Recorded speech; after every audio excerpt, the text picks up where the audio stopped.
Hyundai has given the Hyundai Aura a slight midlife update. The sub-4-metre sedan was launched in 2020, so this nip and tuck comes at a pertinent time. While compact sedans may not be all the rage that they once were, cars like the Aura are still a good bet if you want affordable motoring for the family with a touch of class but don't want to shell out a premium for an SUV. The biggest update as part of this facelift is the new grille. It has grown in size and now takes up almost the entire nose of the car, save for the new inverted L-shaped DRLs flanking either end of the front bumper.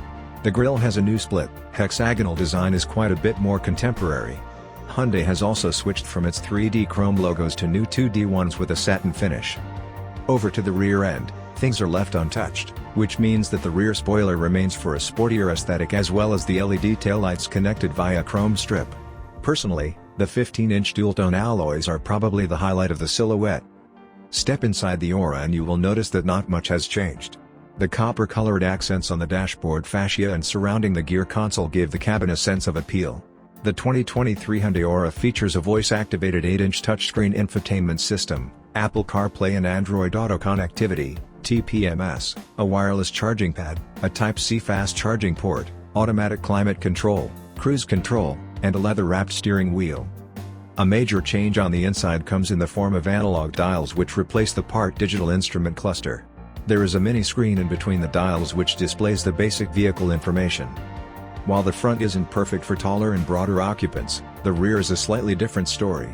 The bench seat is relatively comfortable with an adequate amount of under-thigh support. It probably serves best for only 2 passengers due to the Aura's narrow width. There are AC vents and a charging port at the back as well. The 402 liters of boot space is decent enough and the wide opening doesn't make it a task to load and unload luggage. The 83 PS and 114 Nm, 1.2-liter petrol power plant in the Aura has been updated to comply with impending RDE requirements, and Hyundai has also made it E20 fuel compatible.